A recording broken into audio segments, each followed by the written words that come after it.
Good morning, everybody, and welcome to Turning Towards Life. This is Lizzie and Justin.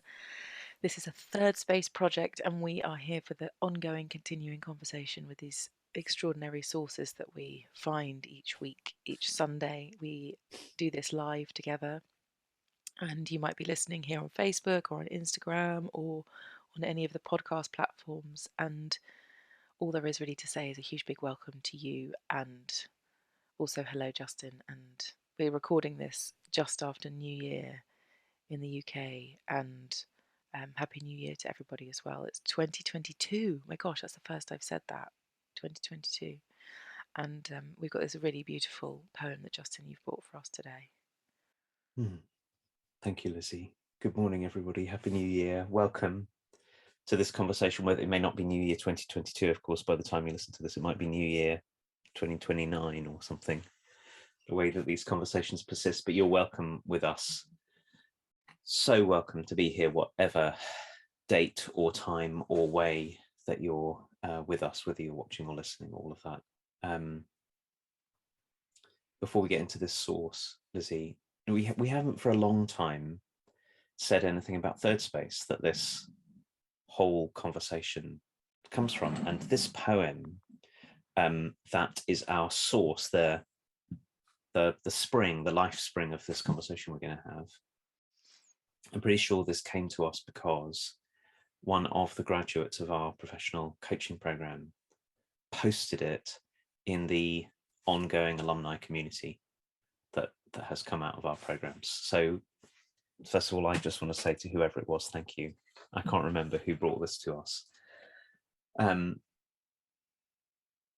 But I wanted to honor for a moment before we read that our conversation, Lizzie, comes out of something much bigger, which is a group of people and a whole community of people who are dedicated to being of service to one another, to other people in the world, mostly through coaching and through teaching and through writing and through expressing and through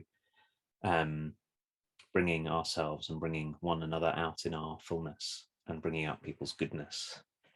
And I just wanted to honor that was what had given rise to our conversation, and to say to any of you who are, particularly any of you who are new, who are with us to this conversation, of course, you can find out about Turning Towards Life on our Facebook group and on our website, which is turningtowards.life. But if you're interested in Thirdspace and everything that flows from it, you can go and check out wearethirdSpace.org, where you'll find everything that we're up to, all the programs and beautiful resources, poems, imagery, things to read, things to think about, things to feel about.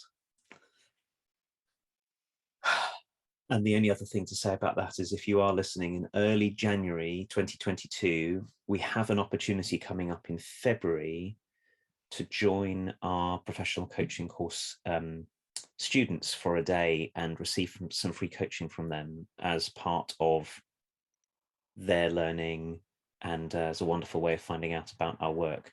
So that is in early February. I'm actually going to say the dates before we go on. It's on Saturday, the 5th of February, 2022. And you can go to wearethirdSpace.org and click on the calendar of events to find out about it. So we're going to turn to this source, which you can find in our Facebook group, on our website, with a podcast, all of those places. And it's called What You Missed That Day You Were Absent from 4th Grade.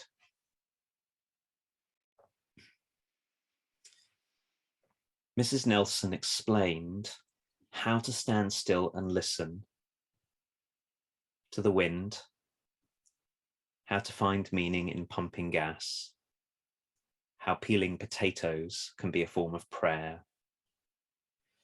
She took questions on how not to feel lost in the dark. After lunch, she distributed worksheets that covered the ways to remember your grandfather's voice. Then the class discussed falling asleep without feeling you had forgotten to do something else, something important. And how to believe the house you wake up in is your home. This prompted Mrs. Nelson to draw a chalkboard diagram detailing how to chant the Psalms during cigarette breaks and how not to squirm for sound when your own thoughts are all you hear. Also, that you have enough. The English lesson was that I am is a complete sentence. And just before the afternoon bell, she made the math equation look easy, the one that proves that hundreds of questions and feeling cold and all those nights spent looking for whatever it is that you lost and one person add up to something.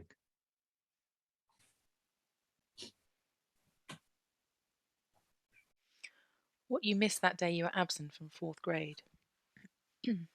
Mrs. Nelson explained how to stand still and listen to the wind, how to find meaning in pumping gas, how peeling potatoes can be a form of prayer. She took questions on how not to feel lost in the dark. After lunch, she distributed worksheets that covered ways to remember your grandfather's voice. Then the class discussed falling asleep without feeling you had forgotten to do something else, something important, and how to believe the house you wake in is your home. This prompted Mrs. Nelson to draw a chalkboard diagram detailing how to chant the Psalms during cigarette breaks and how not to squirm for sound when your own thoughts are all you hear. Also, that you have enough. The English lesson was that I am is a complete sentence. And just before the afternoon bell, she made the math question look easy. The one that proves that hundreds of questions and feeling cold and all those nights spent looking for whatever it was you lost and one person add up to something. Thanks, Lizzie. I think this is the most remarkable poem. And I felt so moved reading it and hearing you read it. And Lizzie, the reason I think it's remarkable, the reason I get so excited about it, and I really am excited about it, is somehow what Brad Modlin has managed to do is to remind us about all the things that are really, really important. That one way or another, we find ways of discounting and discarding and judging as somehow as intrusions on the important work of being a person. I really noticed this about myself, that there is something of me, maybe the best way to say this is there's something of me that longs for every single part of this poem. To listen to the wind, for peeling potatoes to be a form of prayer, not something I just have to get through on the way to the important stuff. I notice how often I feel lost and lost in the dark and judge that as there being something wrong. And for me, remembering my grandfather's, yes, it is my grandfather's voice really matters. It's deeply moving. So I could go on and read my way all the way through every single one of these. But I suppose the thing that I'm really curious about is that we need words like this. There's something that happens for many of us which throws all of these experiences and very, very ordinary and very sacred aspects of life that sort of puts them in the discard pile. Like, I ought not to be attending there. If I were a real person, I'd be attending to being liked by other people, or having this or that stuff, or being better than someone else, or getting known, or something like that, or even, frankly, being a good person, or getting good marks, or all of that becomes sort of like the central thing. And then these things become, each of them for us become either what we won't talk about or what we consider somehow, some part of us considers to be trivial or meaningless or a distraction. So I want to learn how not to squirm for sound when my own thoughts are all I hear. In fact, I realize that often my own thoughts are all I'm hearing.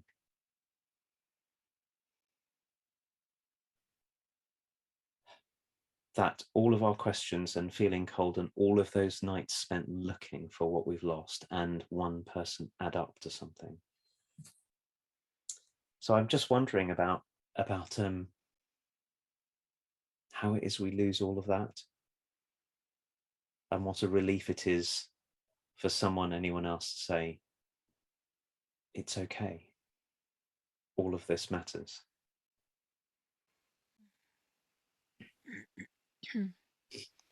I'm also moved, Justin, by the title of the poem, given all that you're saying, because there is a feeling when we hear these things read, for me, where you think, well, of course. And so the fact that, oh, it's because I missed a day at school, that's what that's what happened. It's like it must be somewhere. Someone must have told us this stuff, and they probably didn't. And yet it feels like they should have done. I often reflect and think, my goodness, there's so much of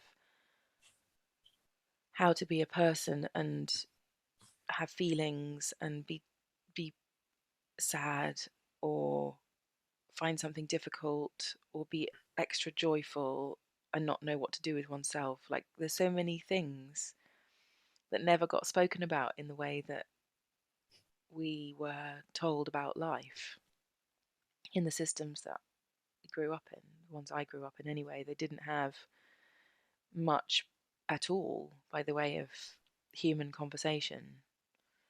And so to have this said as if it was, oh, you just missed this day in fourth grade. I'm not sure what fourth grade means, but it's being a child, I'm imagining. Um, it feels like, oh yeah, of course it was just a day I missed, rather than it was completely absent from the whole situation. So I'm really in appreciation in this moment of how much gets missed out in the kind of common conversations that we have when we're learning to understand what it is to be a human and to be in this world. And that there's someone attending to all of or some of those things feels really important. And the relief I know that I have in our conversations, Justin, and also in many other ways where I hear people either, speaking, or there's writing or songs even that kind of disclose something of being human that isn't that's somewhere in the shadows or that's just not talked about. I feel so relieved. And so I think that's a really big part of being human for me, is to disclose the things that people don't really talk about, and then let that hang in the air as a place that someone else can also feel accepted in or de-shamed in, or like that doesn't have to be in the shadow anymore. It's normal. Like we all feel lost sometimes. There's no need to pretend that's not happening and push it away and do a load of compensatory things because that conversation's too hard to have because it feels too difficult. And so I feel like that's part of this whole conversation, Justin, as well, is that we stand for and we speak into and live from a place where the things that are lesser said in the world get brought into normalness, normal conversation, so that we can feel like, um, you know, oh, falling to sleep with that. For me, the falling to sleep with thinking that you've got something to do is kind of pervasive in all kinds of other ways too, like being somewhere and thinking I should be somewhere else, but I've just forgotten it. Like this kind of panic almost of, I'm sure there's something I've forgotten, or I'm sure there's somewhere I'm supposed to be, or someone I'm supposed to be meeting or talking to, and I don't know what that is. And for that to be something that's like, oh yeah, me too, that I get it, feels really, really important. And also I think what's in this poem as well is those small, unnoticed sacred things like our grandfather's voices. It could be whoever's voice, but the sense of our ancestry and the people who've gone before us, we tend to just move on, move into life, and of course there's so much richness behind us that we don't turn towards often enough to receive. So I'm feeling really like this is a poem for bringing things out of the shadows and de-shaming and normalizing and saying hello to things that are just really present in our lives, but somehow in the world they don't get welcomed. I love this way you're bringing of talking about it, Lizzie. It's awakening something in me, and it's reminding me of something. Gosh, I need reminders of things because I forget. I think that's the ordinary way of being a human, that the commitment in this conversation and the commitment in the work that we do, but also I know each of our and many other people's deep commitment in life is to bring into the center what's otherwise pushed to the margins. And this very ordinary language of saying hello and welcome, welcome to peeling potatoes, and welcome to feeling lost in the dark, and welcome to those times when the only thing we can hear is our own thoughts crashing around inside us. And it really struck me whilst you were talking that there's a sort of there's the making ordinary of this that you were speaking about, how important it is to make ordinary this human experience. And what that awoke in me was this really strong feeling that all of this is sacred, and that the experience, the ordinary everyday feelings, meanings, confusions, difficulties of being a person are sacred, and that there's something very, very rich and kind and life-giving that comes from de-shaming, as you said, and bringing into the light and honoring in ourselves, but also honoring in one another. The moment we can say to someone else, gosh, I really see you. I see that you feel this way. I see that you feel lost. I see that it's hard to wake up in your own home feeling like you're at home. That's a lot of what we're here for, is to witness that in one another, and to honor that in one another, and to dignify that in one another. And you got me thinking about, well, how is it that that's not what happens? And I think partly what it is one way of talking about it is that, and we've talked about this so many times about wider culture, that the culture of the world has been for a long time that first person experience, that what we actually experience is not really trustworthy, that what's trustworthy are facts and numbers and measurements. And so if you're in fourth grade, which is about 9 or 10 years old in the UK, we're already in many contexts much more interested in what grades you got in your tests than how you feel about maths. And when we become adults and know we're working somewhere or raising a family or trying to earn some money, or we go that way because that's what the culture tells us. It tells us that the actual experience, the sacred experience of being a human, in fact,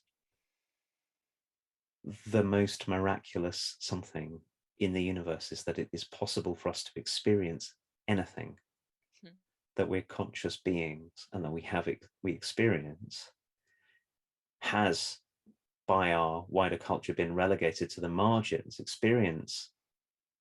The depth of our experience is kind of irrelevant. It's a distraction from measuring things and producing things and all those kind of things. And of course, measuring and producing and all of that matter in all kinds of ways. The everyday, ordinary welcome to the sacred moment by moment experience of being a person, the loss of it for us, I think, is a great wrench. It's a great rupture. And there's such healing in exactly what you said, which is making ordinary that which is ordinarily discounted, honoring that which is ordinarily in the background, but is actually it's the minute by minute most central truth of our being humans, is that we're experiencing all of this all the time. Yeah. Mm. Gosh, Justin, you're talking about experiencing and how that's so excluded. That the matter of experiencing, the topic of what are you experiencing right now. And you talked about exams, and I was envisaging when I was at school, we used to have to queue up in the kind of gym changing rooms to go into the big hall and all sit in these big lines with these desks that didn't have anywhere you could hide any papers. And it was all the desks were exactly as distance apart from each other, and it was all lined up. And what I remember about that is not what the content of the papers were or what I did or what I had learned, but what I felt standing in that line, walking into that place, sitting down, thinking, how am I going to do this? And it's so interesting to look at what I remember about things versus what I didn't, and match that up with what the point was in my being there according to the system. I really have no idea what those exams are about. I mean, I could probably rattle off the subjects, but no concrete sense really of what I did. But I do remember very strongly what it was like to be there. And yet that's not something that ever was disclosed or included in any conversation about being there. And as you were talking, so many thoughts like that were going on about experiencing and what things were like and how it was to be somewhere and what's it like to be me. And I think because that has got excluded so much, it's hard to face that. I think it's like, when I think about the the sitting practice, Justin, that we know, where we simply sit and wonder and experience and allow our experience to be central rather than something that's habitually kind of pushed away, but we wonder what it's like. That the central question I always have in that, and I've found myself always asking, and I haven't changed it for lots of years, is what's it like to be me? How is it to be this one in this body, in this experience with this particular life? And I've always noticed these things happening, which is, first of all, it's really hard to stay in that question. It's really hard, which is why it has to be a practice and a returning and a keeping on coming back to it. Because there's all kinds of distractions and thoughts and wonderings and wanting to run from my experience and not really having been trained to be with my experience, but to flee from it and to do something to counter the sadness or the feeling of lack or worry, whatever is arising. Mostly the world has taught me just to do something, to buy something, to eat something, to run, to distract myself. And so it remains a really hard question to stay with, which is, what's it like to be me right now? How is it to experience being human in this place right here? And right next to the fact that it's really hard is also that it's completely compelling. Like, that question is deeply interesting to me because it's so unanswerable, and yet feels like I could drink in the response to it forever. And that if I don't do that, if I don't really wonder what it's like to be this one in my experience of being human, it's like the foundations of the point of being a person get completely missed. So I don't know, without that I don't know what the point is somehow. Like if I don't experience myself, in being myself, and all I am is a kind of human performer or a human completer or a human doer, it feels like a hollow kind of experience and a worrying experience. Like I feel concerned about myself if I'm not wondering what this one is about and what it's like to breathe and what it is to experience life just as me and be able to talk about that. If I can't do that, it feels like something's really strange. Like it's just like do die or something.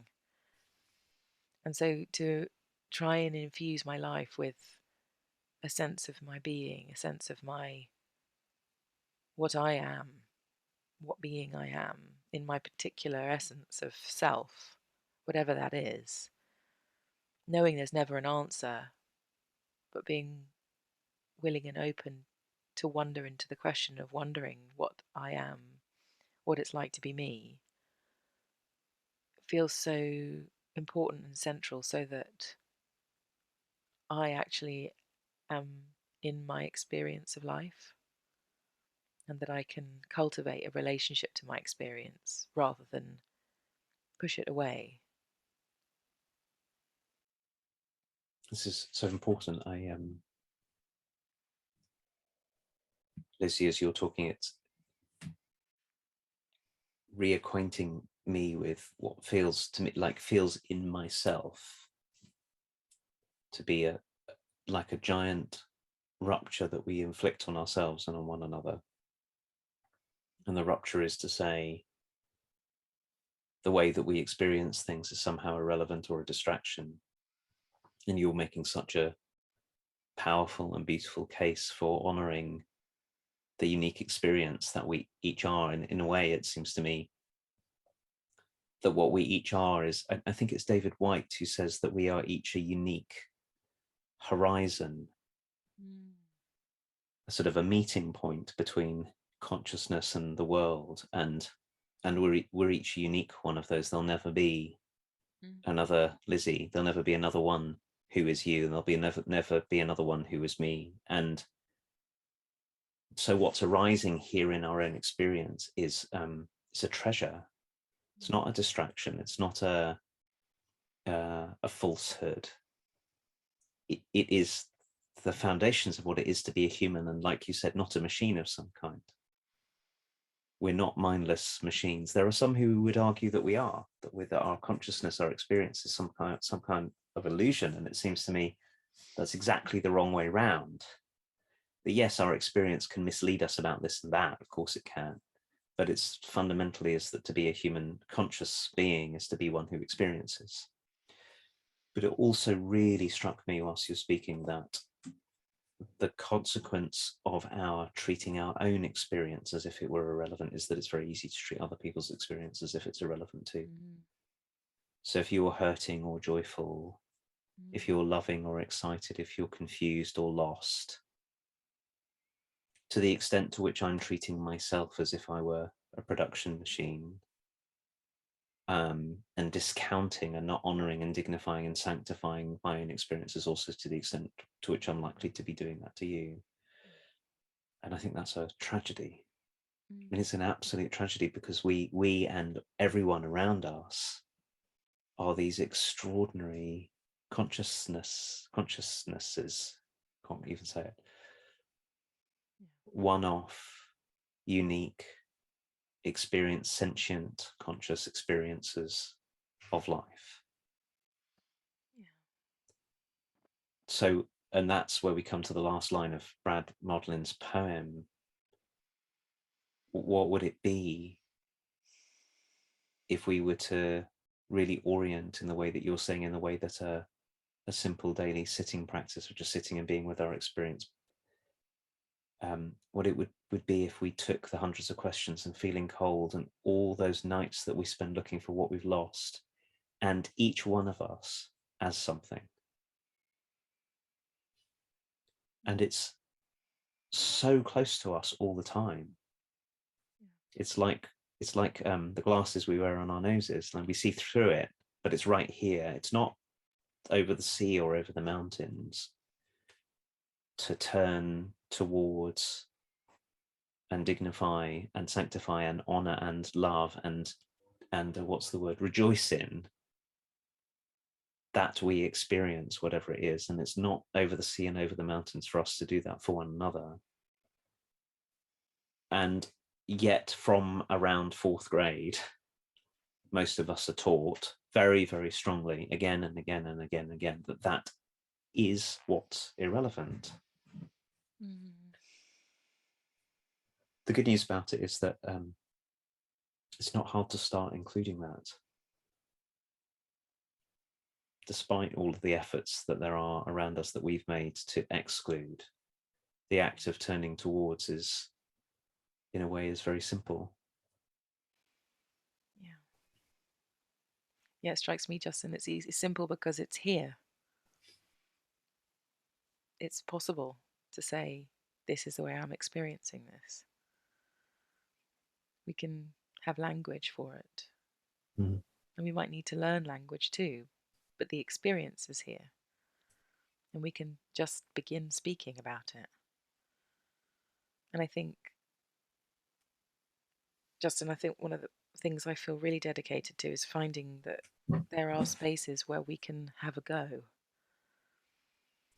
and that we don't have to perform and get something right, but that we can wander into something just as we do here and let an articulation arise amongst friends, amongst friendly audience members, amongst community, where we can have a go at saying and expressing, and all of it's welcome. I just think it just feels to me in this moment, I feel the value in that so strongly, that we could be in community in service of being present to our experience and finding shared language so that we can be connected in it and welcome it. And then I get to thinking about what a kind of ripple effect that might have on the rest of our lives if that's what we're receiving. Mm. How might that shift our experience as we aren't in that place, but we're in the ordinariness of our everyday? It's very beautiful. Mm. Well, I know that's what we've got ourselves both dedicated to, Lizzie, and many, many other people in the world. And it's what Thirdspace is dedicated to, too. And I'm so glad to be in this conversation. Thank you, everyone who's with us. We're going to end for today, and we will be back, all being well, next Sunday for the 200th and something one of these. And may this new year bring much goodness. Thank you, Justin. Thanks, everybody. See you next week. Bye, everyone.